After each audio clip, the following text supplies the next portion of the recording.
ड्रामे की शुरुआत होती है एक ऐसी लड़की से जिसे एक खतरनाक आदमी के कमरे में भेजा जाता है। शैन उस लड़की से पूछता है कि क्या तुमको पता भी है कि मैं कौन हूँ। तब रैन घबरा कर बोलती है कि मुझे सब पता है और मैं अपनी मर्जी से यहाँ आई हूँ। लेकिन शैन को उसकी बातों पर भरोसा नहीं होता, इसलिए वो उसे कपड़े चेक करने लगता है।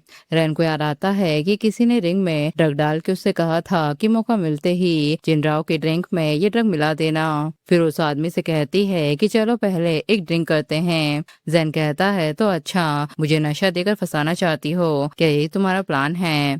फिर वो उसे बेड पर लटाकर किस करने लगता है, लेकिन तभी गार्ड एक आदमी को पकड़ कर ले आते हैं जो जान बचाने के लिए सारे राज उगल देता है। रैन को एहसास होता है कि जिनरो तो ये है, फिर ये आदमी कौन है? वो उससे बैक करने लगती है कि प्लीज मुझे छोड़ दो, मैं किसी को भी कुछ नहीं बताऊंगी। जैन कहता है कि अब बहुत देर हो चुकी है, मुझे तुम पसंद आ गई हो। रैन कहती है कि मेरी मॉम घर पर बीमार है और उनकी देखभाल करने वाला भी कोई नहीं है। तभी फिर से गार्ड शोर करने लगते हैं, जिस पर जैन उन पर चिल्ला देता है। रैन समझ जाती है कि किन्ही गैंग का मास्टर है जो कि बहुत ही बेरहम आदमी है।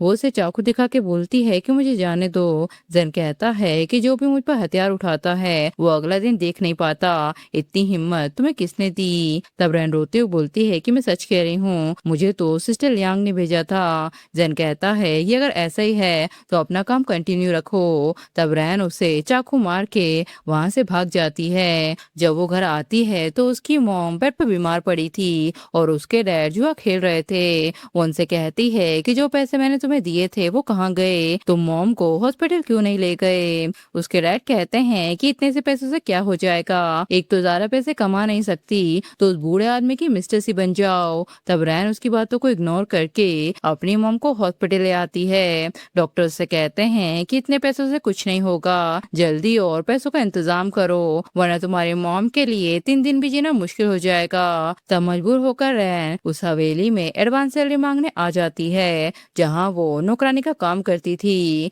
लेकिन घर की मालकिन और उसकी बेटी उस पर ही चोरी का इल्जाम लगाने लगते हैं। जब वो अपनी सफाई देने की कोशिश करती है तो कोई भी उसकी बात सुनने को तैयार नहीं होता। लिली कहती है कि तुम कल रात कहाँ थी, मेरे डैड को फंसाना चाहती हो ना? तभी उसकी मॉम कहती है कि कल मेरे हस्बैंड भी गायब थे और तुम भी, सच सच बताओ कि तुम दोनों के बीच सब हो तो नहीं गया, अब मैं तुम्हारा चेहरा ही खराब कर दूंगी। तभी वहाँ उनके हस्बैंड आ जाते हैं और कहते हैं कि अभी सबसे जरूरी लिली की एंगेजमेंट है, उसकी शादी किन फैमिली के बड़े बेटे से होने वाली है। उनकी वाइफ कहती है कि पहले तुम इसके साथ अपना रिश्ता साफ करो, अगर इससे तुम्हें कोई फीलिंग नहीं है तो इसके कपड़े उतरवा कर इसे गली में घुमाओ। तब लिली रैन के कपड़े उतार कर बोलती है कि अभी तो तुम कह रही थी कि तुम किसी आदमी के साथ नहीं थी, फिर ये निशान कहाँ से आए? तब उसकी मॉम कहती है कि लगता है बुड्ढे ने पहले ही मौका मार लिया है। उसके हस्बैंड कहते हैं कि क्या बकवास कर रही हो, मैं तो 2 दिन से ड्रैगन सिटी में सामान का काम देख रहा था। तब उसकी वाइफ कहती है कि जरूर ये बेशरम लड़की किसी और के साथ रही होगी और वो उस पर कोड़े बरसाने लगती है। तभी अचानक हवेली में किन फैमिली का छोटा बेटा भी आ जाता है। वो कहता है कि मैं अपने बड़े भाई की तरफ से एंगेजमेंट की गिफ्ट लेकर आया हूँ, लेकिन इतनी शरीफ दिखने वाली सू फैमिली में ये सब क्या चल रहा है? लिली की मॉम कहती है कि ये लड़की ने पहले लिली का नेकलेस चुराया और किसी आदमी के साथ चक्कर भी चलाया, इसलिए घर के रूल्स के हिसाब से हम इसे सजा दे रहे हैं। तभी रैन की नजर रैन पर पड़ जाती है। वो कहता है कि मैंने कहा था ना कि दोबारा मिली तो मैं तुम्हारी जिंदगी जहन्नुम बना दूंगा, एक काम करो मुझसे माफी मांग लो, शायद मैं तुम्हें छोड़ दूं। रैन सोचती है कि अगर इसके सामने हाथ जोड़ूंगी तो ये मुझे और भी ज्यादा सताएगा, इसलिए वो चुप रहती है। तब लिली की मॉम कहती है कि जिस आदमी के साथ होगी वो जरूर एक बुढ़ा और बदसूरत आदमी होगा, पता नहीं कितनी बीमारियां होंगी उसे। ये सुनते ही जैन को गुस्सा आ जाता है। वो कहता है कि यहाँ सब शरीफ लोग हैं, जुबान संभाल के बात करो। फिर वो रैन से कहता है क्या इतना मुश्किल है मुझसे माफी मांगना? तुमने मुझे मारने की कोशिश की थी लेकिन एक बार भी मेरे सामने झुक नहीं सकती। तब फाइनली रैन उससे माफी मांग लेती है, जिस पर रैन खुश होकर उसे ले जाने लगता है। लिली की मॉम कहती है कि क्या कर रहे हो, ये लड़की चोरी करती है और बाहर लोगों को धोखा भी देती है। जैन कहता है कि इसी को साथ ले जाने के लिए मुझे तुम्हारी परमिशन नहीं चाहिए, मैं ज्वेलरी लेने गया था तब वहाँ के ओनर ने बताया कि ये नेकलेस सू फैमिली ने रिपेयर के लिए भेजा था, वापस आते वक्त मैं इसे भी ले आया बताया, ये वही चोरी वाला नेकलेस है ना। आइंदा से याद रखना कि अगर ऐसी कोई चालाकी किन फैमिली के साथ की तो पहले मुझसे निपटना पड़ेगा। इसके बाद जैन रैन को उसके घर ले आता है और अपनी चोट पर हाथ रख के बोलता है कि हमारा हिसाब अभी भी पूरा नहीं हुआ। रैन कहती है कि जिन फैमिली ने किया था, सिस्टर लियांग जिस लड़के को ढूंढ रही थी वो तुम नहीं थे। मैं बस उनकी जगह जाना चाहती थी, सिर्फ 500 रुपए के लिए, ताकि अपनी मॉम का इलाज करवा सकूं। जैन कहता है तो मेरी सेवा करो, तुम्हारी मॉम का इलाज हो जाएगा, नहीं तो तुम्हें मर्डर के केस में पुलिस के हवाले कर दूंगा। ये सुनते ही रैन उसे करीब आ जाती है और अपने कपड़े भी उतारने लगती है। तभी जैन को उसके शोल्डर पर एक फ्लावर का निशान दिख जाता है। फ्लैशबैक में दिखाते हैं कि जैन की फैमिली उस पर अब्रोड जाने का प्रेशर डालती है। तभी उसे बचाने के चक्कर में रैन के शोल्डर पर चोट लग जाती है। जैन उससे कहता है कि क्या तुम पागल हो, किसने कहा था हीरो बनने को, अब तुम्हारे शोल्डर पर चोट का निशान पड़ जाएगा। रैन कहती है तो मैं उसके ऊपर एक छोटा सा फ्लावर बना दूंगी। प्रेजेंट में जैन गुस्सा होकर उससे बोलता है कि क्या सिर्फ 500 रुपए के लिए किसी के बेड पर चली जाओगी। वो सोचता है कि अगर ये वाकई शाव है तो मुझे पहचान क्यों नहीं रही और किन फैमिली को कैसे भूल गई, आखिर इन 8 सालों में ऐसा हुआ क्या है। फिर वो उससे कहता है कि मुझे सस्ती लड़कियों में कोई इंटरेस्ट नहीं, लेकिन आज से तुम सिर्फ मेरी हो, किसी और के पास जाने की सोचना भी मत। फिर वो गार्ड से कहता है कि पता करो क्या ये पुराने घर की वेगमा की बेटी है। इसके बाद रैन की मॉम का ट्रीटमेंट हो जाता है। वो परेशान होकर उससे पूछती है कि इतने सारे पैसे तुम्हारे पास कहाँ से आए। रैन कहती है कि एक अच्छे आदमी ने मुझे नौकरानी की जॉब दी है और एडवांस सैलरी भी दी है। फिर वो अपनी मॉम से पूछती है कि क्या हम कभी लोंगचैंग में किसी अमीर घर में काम करते थे। उसकी मॉम कहती है कि कभी नहीं, तुम तो हमेशा से जियांगचैंग में रही हो। 8 साल पहले तुमसे 13 साल की थी, उस वक्त जो भी हुआ उससे कोई फर्क नहीं पड़ता। इसके बाद पार्टी में लोग बात करते हैं कि डायरेक्टर किन ने आते ही कमाल कर दिया, इसलिए किंगे गैंग भी अब पूरे शहर में सबसे ताकतवर बन गया है। रैन को याद आता है कि एक आदमी ने उससे कहा था कि डायरेक्टर किन अभी अभी लोंगचैंग से ट्रांसफर होकर यहाँ आए हैं। अगर वो लिस्ट उनके हाथ लग गई तो उस लिस्ट में जिसका भी नाम होगा उसका बचना नामुमकिन है। प्रेजेंट में रैन सोचती है कि अगर मैं किसी तरह डायरेक्टर किन के करीब पहुंच गई तो शायद मुझे वो लिस्ट मिल सकती है। तभी जैन उसे पकड़कर बोलता है कि मैंने तुमसे कहा था ना कि किचन से बाहर मत निकलना। तभी ड्रामे में जैन के बड़े भाई चैन की एंट्री होती है, जो कि डायरेक्टर किन भी होता है। उसे रैन को देखकर पुराने मोमेंट याद आते हैं और उससे कहता है कि क्या तुम ही शाव हो। रैन कहती है कि शायद आपको गलतफहमी हुई है, मैं आपको नहीं जानती। चैन कहता है कि चाहे कितने भी साल निकल जाए मैं तुम्हें कभी भूल नहीं सकता। तब जैन कहता है कि भाई आज आपकी एंगेजमेंट है, आपका ध्यान तो उधर होना चाहिए। चैन कहता है कि मेरे लिए वो बस किन फैमिली की होने वाली बहू है, मैं उसे देखूं या ना देखूं इससे कोई फर्क नहीं पड़ता।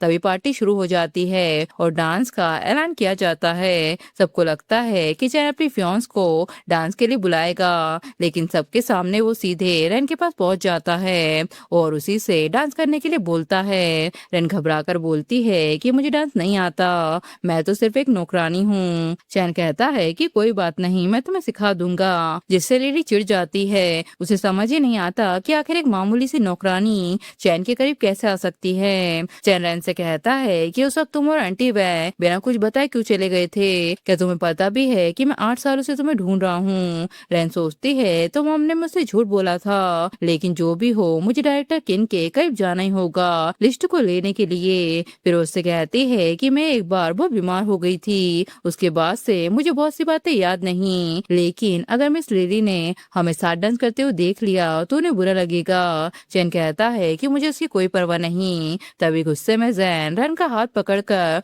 उसे वहां से ले जाता है और कहता है कि मेरे सामने तो तुम बहुत शरीफ बनती हो और बाहर दूसरों के साथ इश्क लड़ाती हो। उस दिन मुझे तुम्हें छोड़ना नहीं चाहिए था, बेकार ही में मैं तुम पर तरस खा गया था। रैन कहती है कि मुझे सब याद नहीं, लेकिन इतना जरूर महसूस होता है कि पहले मास्टर चैन मेरा बहुत ख्याल रखते थे। जैन कहता है तो तुम्हें वो याद है लेकिन मैं नहीं, तुम आज भी पहले जैसी हो, तुम्हारी नजरें हमेशा उसी पर टिकी रहती हैं। रैन कहती है कि मैं तुम्हारे पैसे वापस कर दूंगी, प्लीज मुझे जाने दो। जैन कहता है तो ठीक है, फिर मैं जैसा कहूंगा तुम्हें वैसे करना होगा। दुस्तर लिली चैन से कहती है कि चलो एंगेजमेंट सेरेमनी शुरू करते हैं। चैन उससे कहता है कि मुझे जबरदस्ती बिल्कुल भी पसंद नहीं। लिली कहती है तो क्या तुम्हें वो मैट पसंद आ गई है? वो इतनी सीधी नहीं है जितनी दिखती है। उसने तुम्हारे डैड को भी फंसाने की कोशिश की थी और अब तुम्हारे भाई के साथ अकेले न जाने क्या कर रही होगी। दुस्तर रैन बार बार जैन से छोड़ देने के लिए बोलती है,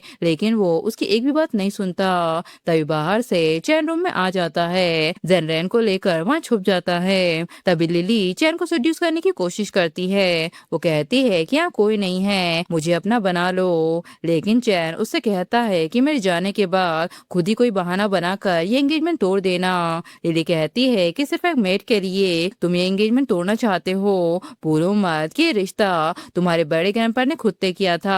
जिस घर ने तुम्हारा इतना साथ दिया आज उसी के खिलाफ खड़े हो। मैं एंगेजमेंट कभी नहीं तोड़ूंगी। इसके बाद जैन और रैन कब्र से बाहर निकल आते हैं। जैन कहता है कि आज मैं तुमसे अपना हिसाब पूरा करूंगा। तब रैन उसे लात मार के वहां से भाग जाती है। लेकिन तभी गार्ड आकर जैन को बताता है कि कुंचेंग में 2 लोगों का मर्डर हो गया है। सुनने में आया है कि लिस्ट में जितने भी सपोर्टर हैं सबको खत्म किया जा रहा है। हमें जल्द ही कोई रास्ता निकालना होगा डायरेक्टर किन से वो लिस्ट लेने के लिए।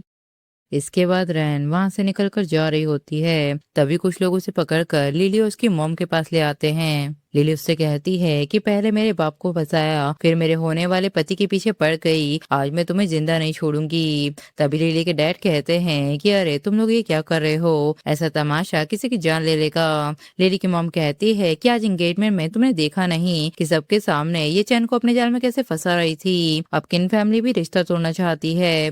उसके डैड कहते हैं कि अगर शादी टूट गई तो हमारी सू फैमिली की इज्जत का क्या होगा। लिली की मॉम कहती है कि सब बच्चा लड़की की वजह से हुआ है, इसके लिए बहुत सारे आदमी बुलाओ, गेट कीपर और हाउस कीपर सबको बुलाओ, सब इसके साथ जो चाहे करें। लिली के डैड कहते हैं कि नहीं, हमारी फैमिली अपनी इज्जत के लिए जानी जाती है, ये सब बहुत ही बुरा लगेगा। लिली की मम कहती है कि क्यों, तुम्हें इस पर तरस आ रहा है या पहले तुम खुद जाना चाहते हो। लिली के डैड कहते हैं कि तुम्हें कैसी बातें कर रही हो, वो भी अपनी बेटी के सामने। ऐसा बोल के वो वहाँ से चले जाते हैं। रेन उनसे कहती है कि मैंने इतने सालों से आप दोनों की पूरी ईमानदारी से सेवा की है, मेरे दिल में कभी कोई गलत बात नहीं थी, प्लीज मुझे माफ कर दीजिए। लेकिन उन लोगों का दिल नहीं पिघलता। कुछ ही देर में सब नौकर रेन की तरफ बढ़ने लगते हैं। जैसे ही नौकर उसके करीब पहुंचते हैं तभी अचानक चैन वहां आकर कहता है कि जिसने भी एक कदम आगे बढ़ाया तो उसकी खैर नहीं। तब डर के मारे नौकर सच बोल देते हैं कि ऐसा मैडम ने हमें करने के लिए कहा था।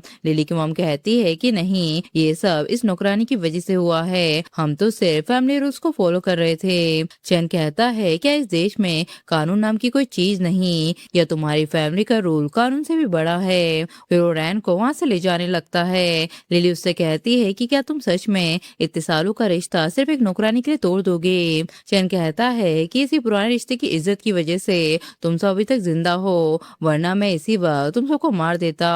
फिर इसके बाद चैन रैन के हाथों पर मेडिसिन लगाता है जिससे उसे पुराने मोमेंट याद आने लगते हैं। वो कहता है कि आज के बाद अगर किसी ने भी तुम्हें परेशान करने की हिम्मत की तो मैं उसे नहीं छोड़ूंगा।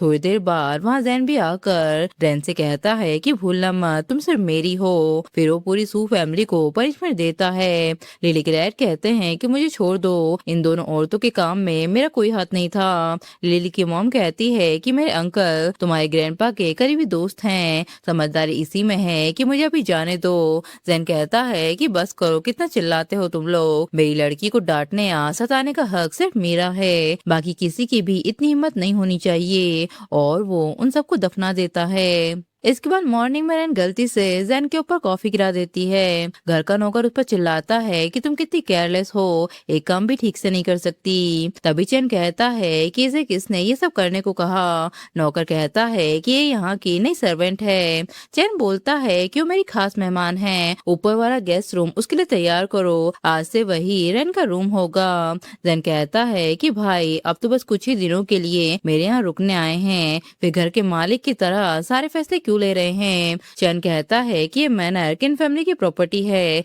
कब से ये सिर्फ तुम्हारा घर बन गया। जैन कहता है कि एक बात मत भूलना, असली वारिस सिर्फ मेन फैमिली का होता है। चैन कहता है कि इस हिसाब से तो मैं तुम्हारा बड़ा भाई हूँ, इसलिए छोटे भाई होने के नाते तुम्हें मेरी बात माननी चाहिए। आज से तुम शाओ को अपनी बहन समझना। जैन कहता है कि कैसी बहन? मेरी तो बाहर बहुत सी बहनें हैं जो मेरा बेड भी शेयर करती हैं, वो सब भी मेरी बहन ही हैं। चैन कहता है कि जुबान संभाल के बात करो। तब जैन कहता है कि मेरे सामने कोई भी बदतमीजी नहीं कर सकता। चैन कहता है कि हमने शाओ को बचपन से बड़े होते हुए देखा है, तुम उसके साथ ऐसा बर्ताव क्यों कर रहे हो? मैं उसे सर्वेंट की तरह ट्रीट होने नहीं दूंगा। अगर किन फैमिली में उसके लिए जगह नहीं है तो हम दोनों यहाँ से चले जाएंगे। इसके बाद चैन रेन को रिंग पहनाकर कहता है कि दोबारा कभी मुझे छोड़कर मत जाना। जैसे 8 साल पहले अचानक गई थी, फिर वो उसे रेस्टोरेंट में लेकर आता है। जैन से बर्दाश्त नहीं होता और वो भी एक लड़की को लेके उनके पास बैठ जाता है। तभी मिंग की नजर रेन की रिंग पर पड़ती है। वो कहती है कि ये तो रूबी रिंग है, पैसे से भी मुश्किल से मिलती है, इतना महंगा गिफ्ट आखिर तुम्हें किसने दिया?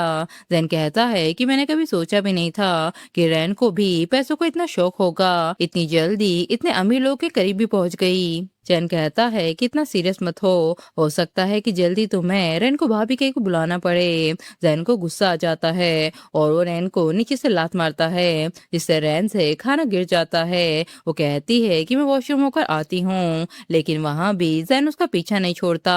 रेन कहती है कि तुम ये क्या कर रहे हो, तुम्हारा भाई बाहर ही खड़ा है। जैन कहता है कि जिस लड़की को मैं पसंद करता हूँ मुझे फर्क नहीं पड़ता क्यों मेरे भाई की बीवी हो या भाभी। रेन कहती है कि क्या मैं अपनी मर्जी से एक पल भी जी नहीं सकती? जैन कहता है तो अब तुम मुझे उल्टे जवाब भी देने लगी हो। डायरेक्टर किन का सपोर्ट क्या मिल गया, इसलिए मेरी अब कोई वैल्यू नहीं रही। रेन कहती है कि हाँ, तुम उनसे कंपैरिजन करने के लायक भी नहीं हो। क्या तुमने कभी मेरी इज्जत की है? वो मुझे रिस्पेक्ट देते हैं और तुम्हारे लिए तो मैं सिर्फ एक खिलौना हूँ। हाँ, मैं जानती हूँ कि पैसों के लिए मुझे वो काम नहीं करना चाहिए था, लेकिन मॉम के इलाज के लिए मैं मजबूर थी। मेरे स्टेप फादर रोज शराब पीते हैं और जुआ खेलकर सारे पैसे उड़ा देते हैं, और तुम कभी मिस मैंग के साथ हंसते रहते हो तो कभी मुझे पकड़ लेते हो। जैन कहता है कि मैं ऐसा इसलिए बना क्योंकि तुमने मुझे मजबूर किया। तुम्हें मेरे साथ इतनी नफरत है पर मेरे भाई के साथ तो तुम बिल्कुल खुश रहती हो। फिर आखिरी में वो सिर्फ इतना कहता है कि मेरी बाहर और कोई वुमन नहीं है, मैं सिर्फ तुमसे प्यार करता हूँ। इसके बाद सब लोग रेस्टोरेंट से अपने घर जाने लगते हैं। जैन रेन से कहता है कि मेरे साथ चलो, भूलो मत कि तुम अभी भी हमारे घर की नौकरानी हो। चैन कहता है कि लेकिन अब वो मेरी फियांस है। जैन कहता है कि कल ही तो तुम्हारी सो फैमिली के साथ एंगेजमेंट की खबरें आई थी और आज तुम उसी नौकरानी के पीछे पड़े हो जो उन्होंने घर से निकाल दी थी। फिर घर वालों को तुम इसका क्या जवाब दोगे? चैन कहता है कि मुझे चिढ़ाने की कोशिश मत करो, पहले अपनी फिक्र करो, तुम खुद को तो बचा नहीं सकते। रेन बोलती है कि बस करो, पहले मैं मास्टर चैन को घर छोड़कर आती हूँ। घर पहुँचते ही चैन नशे में रेन को लेकर गिर जाता है और बड़बड़ाने लगता है कि मुझे कभी छोड़कर मत जाना। तभी रेन भी इस मौके का फायदा उठाकर उससे पूछती है कि तुमने वो लिस्ट कहाँ छुपा कर रखी है, लेकिन चैन नशे में सो जाता है। तभी वहाँ जैन आ जाता है और रेन को पकड़ के वॉशरूम में ले आता है और कहता है कि जहाँ जहाँ उसने तुम्हें छुआ था मैं आज सब कुछ साफ कर दूंगा। रेन कहती है कि कहीं तुम सच में मुझसे प्यार तो नहीं कर बैठे? जैन कहता है कि मैं तो सिर्फ तुम्हारी हेल्प कर रहा हूँ, क्या तुम्हें लगता है कि इतनी ट्रेन पाया हुआ मेरा भाई तुम्हारी 2-4 बातों में सच बोल देगा? हनी ट्रैप का यूज कर रही हो, कितनी बेवकूफ हो तुम। ऐसा बोल के वो वहाँ से चला जाता है। इसके बाद रैन हॉस्पिटल में अपनी मॉम से मिलने आती है। उसकी मॉम कहती है क्या ये वही इंसान है जिन्होंने हमारी मदद की थी? सर आपका बहुत ही शुक्रिया, आपने सिर्फ मेरा इलाज ही नहीं करवाया, इतना अच्छा रूम भी दिलवाया। तभी रैन कहती है कि नहीं मॉम, ये तो किन फैमिली के बड़े बेटे हैं। तब उसकी मॉम चैन को देखकर डर जाती है। फिल्म में दिखाते हैं कि रैन के डैड उनसे कहते हैं कि हमारी सच्चाई सबके सामने आ गई, अब हम किन फैमिली के साथ नहीं रह सकते, जल्दी से सामान बांधो। तभी कुछ लोग आकर रैन के डैड को पकड़ लेते हैं, लेकिन रैन के डैड अपनी वाइफ और बेटी को झाड़ियों के पीछे पहले ही छुपा देते हैं। चैन उनसे पूछता है कि सीधे बताओ कि कांटेक्ट पॉइंट कहाँ है। रैन के डैड कहते हैं कि कौन सा कांटेक्ट पॉइंट, मुझे कुछ भी पता नहीं। तब चैन उन्हें गोली मार देता है। प्रेजेंट में वो कहता है कि उस दिन आप बिना बताए क्यों चली गई थी, मैंने आपको हर जगह ढूंढा। अच्छी बात ये है कि मुझे शाव दोबारा मिल गई। ये सुन के रैन की मां बेहोश हो जाती है। तभी थोड़ी देर बाद वहाँ लोग गन लेकर आ जाते हैं। चैन कहता है कि आंटी वैंग, या फिर मैं आपको शोंग की वाइफ कहूँ, कितना भी भाग लो एक दिन तो पकड़ी ही जाओगी। मैं शाओ के पास सिर्फ तुम तक पहुँचने के लिए आया था। आंटी कहती है कि मेरी बेटी को छोड़ दो। उस सदमे के बाद उसकी याददाश्त चली गई थी। तब चैन उन पर भी गोली चला देता है, लेकिन फिर हमें दिखाते हैं कि रैन की मॉम तो बस सपना देख रही थी। फिर वो रैन से कहती है कि चैन कहाँ है। रैन कहती है कि उन्हें कुछ काम था इसलिए वो चले गए। उसकी मॉम कहती है कि तुम उसके साथ नहीं रह सकती। रैन कहती है कि उनके साथ रहने के पीछे मेरी एक वजह है। उसकी मॉम कहती है कि मेरी बात सुनो, अभी के अभी यहाँ से निकल जाओ। रैन कहती है कि पर क्यों। तब उसकी मॉम कहती है क्योंकि तुम्हारे डैड को चैन नहीं मारा था और फिर भी तुम उसके साथ रहना चाहती हो। तभी बाहर से रैन का स्टेप फादर भी ये सब सुन रहा होता है। रैन अपनी मॉम से कहती है पर आपने तो कहा था कि डैड समुद्र में डूबकर मर गए थे। तब उसकी मॉम कहती है कि सच तो ये है कि तुम्हारे डैड एक अंडरग्राउंड ऑर्गेनाइजेशन के कांटेक्ट पर्सन थे, किन हाउस के बाहर जो रिक्शा वाला होता था, क्या तुम्हें वो याद है। मैं उस वक्त किन फैमिली में बैठ कर काम करती थी ताकि तुम्हारे डैड तक सीक्रेट मैसेज पहुंचा सकूं। 8 साल पहले किसी गद्दार ने सब राज खोल दिए, तुम्हारे डैड की पहचान भी सामने आ गई और किम फैमिली के चैन ने उन्हें अपने हाथों से गोली मार दी। उसके बाद मैंने अपना नाम बदल दिया और अपनी पहचान छुपा ली और उस आदमी से शादी कर ली सिर्फ तुम्हें बचाने के लिए। रैन कहती है कि सच नहीं हो सकता। तब उसकी मॉम की तबीयत बिगड़ने लगती है। वो उससे कहती है कि किन फैमिली जैसे लोग बहुत ही खतरनाक होते हैं, उनसे जितना दूर रह सकती हो उतना दूर रहना। तभी रैन डॉक्टर को बुलाने लगती है। वो कहती है कि प्लीज मेरी मॉम को बचा लीजिए। डॉक्टर कहते हैं कि हमने पहले ही कहा था कि पेशेंट को टेंशन नहीं देनी है। तभी बाहर जैन भी आ जाता है और रैन से कहता है कि आखिर हुआ क्या है। रैन रोते हुए कहती है कि मुझसे एक वादा करो, तुम मेरी मॉम का ख्याल रखोगे। अब मुझे थोड़ा वक्त अकेले रहना है। इसके बाद रैन सच पता करने के लिए चैन के ऑफिस में आ जाती है। उससे कहती है कि मैंने तुम्हारे लिए तुम्हारे फेवरेट केक बनाए हैं, चख के बताओ ये कैसे लगे। चैन कहता है कि बिल्कुल पहले जैसा टेस्ट है इनका। रैन कहती है क्या तुम्हें पुरानी बातें अब भी याद हैं, किन फैमिली के गेट के बाहर जो रिक्शा चलाता था, उस वक्त घर की मैडम उसे हमेशा ऐसे ही केक लाने के लिए भेजती थी क्योंकि तुम्हें वो बहुत पसंद थे। वैसे बाद में उस रिक्शे वाले का क्या हुआ, वो अचानक गायब क्यों हो गया। चैन कहता है कि वो मर गया क्योंकि वो एक एजेंट था। रैन कहती है कि अगर कोई भी एजेंट पकड़ा जाएगा तो क्या उसका अंजाम सिर्फ मौत ही होगी। चैन कहता है कि बिल्कुल, देश के दुश्मनों को खत्म करना ही मेरा फर्ज है। फिर वो उससे पूछता है कि क्या तुमको सब कुछ याद आ गया। रैन कहती है कि हाँ, जब से मैं तुमसे दोबारा मिली हूँ रोज थोड़ा थोड़ा मुझे सब कुछ याद आ रहा है। चैन कहता है कि फिर तुम्हें मेरी वो बात भी याद होगी, मैंने कहा था कि मैं हमेशा तुम्हारा इंतजार करूंगा जब तक तुम बड़ी नहीं हो जाती। प्रॉमिस करो कि तुम कभी मुझे छोड़कर नहीं जाओगी। तभी नीचे से जैन तमाशा करने लगता है। वो कहता है कि मेरी वुमेन को मुझे वापस दो। चैन कहता है कि ये आदमी नहीं सुधरेगा, अभी मैं इसे ठीक करके आता हूँ। इसी मौके का फायदा उठाकर रैन उसका लॉकर खोलने लगती है जिसकी चाबी उसने कोर्ट में से पहले ही निकाल ली थी। तभी उसे वहाँ वो लिस्ट भी मिल जाती है। चैन कहता है कि तुम यहाँ क्या ढूंढ रही हो। रैन बोलती है कि जो रिंग तुमने मुझे दी थी वो मुझे मिल नहीं रही है। चैन कहता है कि तुम पागल हो क्या, इतनी सी बात पर क्यों रो रही हो। देखो ये रही वो रिंग, अगर खो भी जाती तो मैं तुम्हें इससे भी अच्छे रिंग ला देता। इसके बाद रैन लिस्ट के सारे नाम लिखकर जैन को बता देती है। जैन उसमें अपना नाम देखकर चौंक जाता है। वो कहता है कि सब कांटेक्ट पॉइंट्स को मैसेज भेजो और इस लिस्ट में जितने भी लोग हैं सबको तुरंत सिर्फ जगह पर भेज दो। मुझे कभी नहीं लगा था कि मेरा नाम भी इन सब लोगों के साथ होगा। फिर वो रैन से कहता है कि ये पैसे रख लो, तुम और तुम्हारी मॉम आराम से जिंदगी गुजार लोगे, दोबारा किसी अमीर घर में नौकरानी बनने मत आना। अब तुम आजाद हो, मेरे सामने से चली जाओ। रैन की आंखों में आंसू आ जाते हैं। उसे सच में लगता है कि जैन उससे प्यार नहीं करता।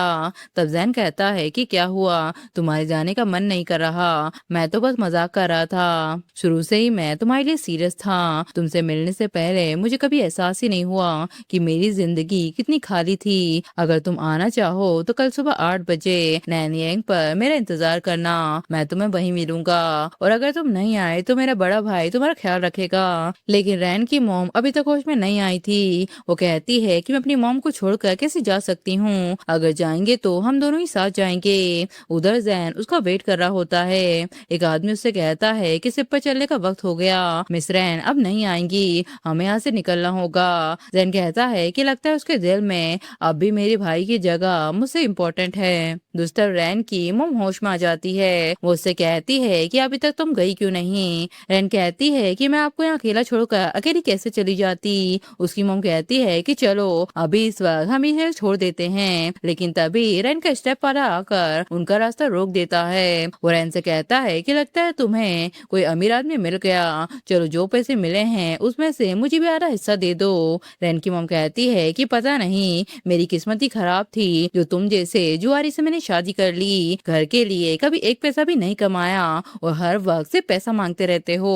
उसके स्टेप फारा बोलते हैं कि आज तुम दोनों यहाँ से कहीं नहीं जाओगे। उस दिन हॉस्पिटल में मैंने तुम्हारी सारी बातें सुन ली थी। तुम्हारा पहला पति अंडरग्राउंड में काम करता था और ब्यूरो वालों ने उसका काम खत्म कर दिया था। रैन कहती है कि पैसे लो, तुम्हारा कर्जा उतर जाएगा, बस हमें जाने दो। तब पैसे लेके उसका डैड कहता है कि अगर मैंने तुम्हें यूं ही जाने दिया तो फ्यूचर में मुझे और पैसे कौन देगा? फिर रैन से कहता है कि अगर तुम मुझे खुश कर दो तो शायद मैं तुम दोनों को छोड़ दूं। रैन कहती है कि मेरे पास भी मत आना, लेकिन वो उसके साथ बदतमीजी करने लगता है। तभी वहाँ गेट तोड़कर जैन आ जाता है। रैन का स्टेप फादर उससे कहता है कि आपको जो भी जुए में कर्जा था मैं अब चुका सकता हूँ, और अगर कम पड़े तो ये माँ बेटी हैं, ये दोनों अंडरग्राउंड लोगों के घर वाले हैं। तब रैन उससे कहती है कि तुम अभी तक गए क्यों नहीं? वो कहता है कि आज धुंध बहुत ज्यादा थी इसलिए रुकना पड़ गया। फिर वो उसके स्टेपफादर से कहता है कि क्या तुमने इसे मारा था? वो कहता है कि हाँ, इस औरत को थोड़ा मारो तो ये सीधी हो जाती है, अगर मैंने नहीं मारता तो ये दोनों भाग जाती। तब जैन उसे मारने लगता है। वो कहता है कि जिस लड़की को छूना भी मुझे गवारा नहीं उस पर तुमने हाथ कैसे उठाया? तभी वहाँ चैन और कैप्टन आ जाते हैं। वो कहता है कि इसे छोड़ो, ये मेरा आदमी है। फोन से कहता है कि ये दोनों अंडरग्राउंड लोग हैं और भागने की कोशिश कर रहे थे। चैन कैप्टन से कहता है कि मैं इन माँ बेटी को जानता हूँ, ये अंडरग्राउंड से जुड़ी नहीं हो सकती। तभी फोन के सारी रात बताने लगता है। जैन कहता है कि क्या आप लोग एक जुआरे की बात पर यकीन करोगे? लेकिन वो बार बार कसम खाता है कि उसने ये बात अपने कानों से सुनी थी। फिर कैप्टन चैन से पूछता है कि क्या तुम सिर्फ रैन को बचाने के लिए ये सब कर रहे हो? खूबसूरत औरत देखकर बड़े बड़े लोग फैसला भूल जाते हैं, इसलिए स्टेशन चीफ ने मुझे तुम्हारे साथ रखा है ताकि तुम्हारी वफादारी पर नजर रखी जा सके। चैन कहता है तो सिर्फ कुर्सी के लिए तुमने ये साजिश रची? तभी कैप्टन हंसने लगता है। वो चैंग से कहता है ये अच्छी लड़की नहीं है, वो पैसों के लिए दूसरों के बिस्तर पर भी चढ़ गई थी। चैन रैन से पूछता है कि क्या ये सच कह रहा है? शाओ कहती है कि नहीं, ये सब झूठ है। वो कहता है तो अच्छा फिर बताओ तुम्हारी मॉम के इलाज के लिए इतने सारे पैसे कहाँ से आए? कैप्टन चैन से कहता है कि जब इनसे पूछताछ होगी और सच बाहर आ जाएगा तब देखते हैं कि तुम अपनी कुर्सी कैसे बचाते हो। और वो सबको ले चलने का ऑर्डर देता है। रैन की मॉम कहती है कि मुझे पकड़ लो, लेकिन मेरी बेटी का इन सबसे कोई लेना देना नहीं है। वो कहता है कि ऐसे कैसे, इसकी बेटी ही इसकी सबसे बड़ी कमजोरी है। इस लड़की को सबके सामने बेइज्जत करके बाहर फेंक दो, फिर देखना ये सब सच बोल देगी। मुझे तो इसके गांव में छुपे हुए भाइयों के बारे में पता है, तुम लोग इसके भाई को पकड़ लो, मुझे यकीन है फिर ये चुप नहीं रहेगी। तब रैन की मॉम को गुस्सा आ जाता है। वो कहती है कि तुम्हें जिंदा रहने का कोई हक नहीं और वो फू को मार देती है। तभी कैप्टन उसकी मॉम पर गोली चला देता है। रैन रोते हुए कहती है कि मॉम तुम मुझे छोड़कर नहीं जा सकती, मेरे पास तुम्हारे अलावा और कोई नहीं है। उसकी मॉम कहती है कि रो मत, वैसे भी मेरी बीमारी की वजह से मैं कुछ ही महीने और जी पाती। तब गार्ड रैन को पकड़ कर ले जाने लगते हैं। चैन कहता है कि रुको, जो भी एक कदम आगे बढ़ाएगा तो अच्छा नहीं होगा। कैप्टन उससे कहता है कि पार्टी की सेवा करना तुम्हारी ड्यूटी है, एक मुजरिम को बचाने के चक्कर में अपना कैरियर बर्बाद मत करो। तब जैन से बर्दाश्त नहीं होता और वो उसे मार देता है। चैन कहता है कि क्या किया तुमने, पता भी है कि कितनी बड़ी मुसीबत खड़ी कर दी। जैन चैन कहता है कि इसलिए बिना नाम कैसे बनेगा, वैसे भी मुझे तुम्हारी प्रैक्टिस में तो आना ही था। चैन कहता है तो तुम सब कुछ पहले से ही जानते थे, अब तो मैं तुम्हें यहाँ से जाने नहीं दूंगा। जैन कहता है कि आज मैं से खुद यहाँ से नहीं जाऊंगा, बल्कि रैन को भी अपने साथ ले जाऊंगा। तभी कैप्टन गोली चला देता है, लेकिन रैन बीच में आ जाती है और वो हट हो जाती है। इसके बाद दोनों भाई उसे हॉस्पिटल ले आते हैं। चैन जैन से कहता है कि अगर थोड़ी सी भी समझ बाकी है तो इसी वक्त यहाँ से निकल जाओ। जैन कहता है कि अगर रैन को कुछ भी हुआ तो तुम्हारे ब्यूरो का एक भी आदमी जिंदा नहीं बचेगा। तभी डॉक्टर उनसे कहते हैं कि हमने पूरी कोशिश कर ली, लेकिन हम उन्हें बचा नहीं पाए। जैन रैन से बोलता है कि आंखें खोलो, तुमने मुझसे प्रॉमिस किया था कि हम साथ चलेंगे, तुम अपना वादा मत तोड़ो। चैन कहता है कि सब तुम्हारी वजह से हुआ है, तुम ही उसे मुसीबत में लाए थे, लिस्ट में तुम्हारा नाम था इसलिए मैंने उसे छुपा दिया था ताकि तुम बच जाओ, फिर भी तुम इसे अपने साथ ले डूबे। जैन को गुस्सा आ जाता है। तभी उसका आदमी कहता है कि हमें अभी यहाँ से निकलना होगा, बोट बाहर तैयारी में खड़ी है। जैन बार बार कहता है कि तुम लोग चले जाओ, मैं यहीं रहूंगा। तब चैन उसे मारकर बेहोश कर देता है और कहता है कि इसे यहाँ से ले जाओ। फिर वो रैन से कहता है कि अगर मेरे पास ये खास पहचान नहीं होती और हम बस एक आम लोग होते तो हमारी जिंदगी कितनी अलग होती। देखो ये रिंग कितनी खूबसूरत है, इस दुनिया में सिर्फ तुम ही हो जो इस रिंग की हकदार हो। तभी उसे रैन की हार्ट बीट महसूस होती है और वो डॉक्टर को बुलाता है, लेकिन जब रैन होश में आती है तो उसे कुछ भी याद नहीं होता। डॉक्टर बताते हैं कि इतने बड़े सदमे की वजह से उसकी पुरानी यादें दिमाग ने खुद ही मिटा दी हैं। शायद फ्यूचर में याद आए या ना आए इसकी कोई गारंटी नहीं। ये सब देखकर चैन एक नया फैसला लेता है। वो रैन से झूठ बोल देता है कि मैं तुम्हारा फियांस हूँ और उंगली में पहनी हुई रिंग हमारे प्यार की निशानी है। साथ ही वो उसे एक नई कहानी भी बता देता है कि दोनों वेडिंग ड्रेस खरीदने जा रहे थे, तभी लूटपाट के दौरान तुम्हें गोली लग गई थी, शुक्र है कि तुम बच गई। रैन कहती है कि जो भी तुम कह रहे हो क्या वो सच है, मुझे कुछ भी याद नहीं, पर हम पहली बार कैसे मिले थे। चैन कहता है कि हम बचपन से एक दूसरे को जानते हैं, जब तुम छोटी थी तब तुमने कहा था कि बड़े होकर तुम मुझसे शादी करोगी और मैंने भी उसी वक्त वादा किया था कि जिंदगी भर मैं सिर्फ तुम्हारा ही वेट करूंगा, चलो अब हम शादी कर लेते हैं। तब रैन भी उसकी बातों में आकर हाँ बोल देती है। लेकिन रात में रैन को बार बार सपने में जैन दिखता है। वो चैन से कहती है कि जैन कौन है। चैन कहता है कि वो तो मेरा छोटा भाई है, अभी वो इस शहर से बाहर गया है। रैन कहती है कि क्या मैं उसको जानती हूँ। चैन कहता है कि हाँ, लेकिन तुम दोनों की कहीं बनती नहीं थी, अब बस तुम आराम करो, कल हमारी शादी है। इसके बाद नौकर चैन से कहता है कि आपके कहने के मुताबिक सब तैयारी कर ली है, कल सुबह ये न्यूज़पेपर छप जाएगा। चैन कहता है कि सिर्फ इसी तरीके से रैन उसका पीछे छोड़ देगी।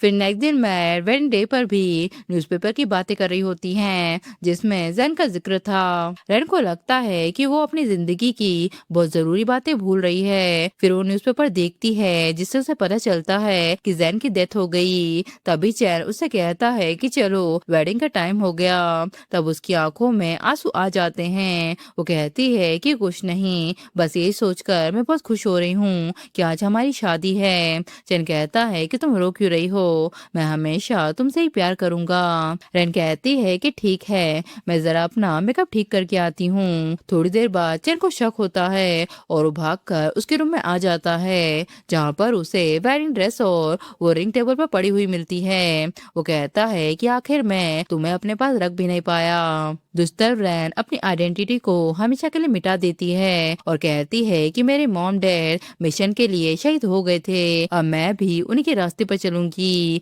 कुछ साल बाद ऑफिसर उससे कहते हैं कि ऑर्गेनाइजेशन ने तुम्हारे लिए एक साथी भी भेजा है जो तुम्हारा हस्बैंड बनकर रहेगा। वो कॉमरेड पहुंच चुका है, किसी भी हाल में अपनी असली पहचान सामने मत आने देना।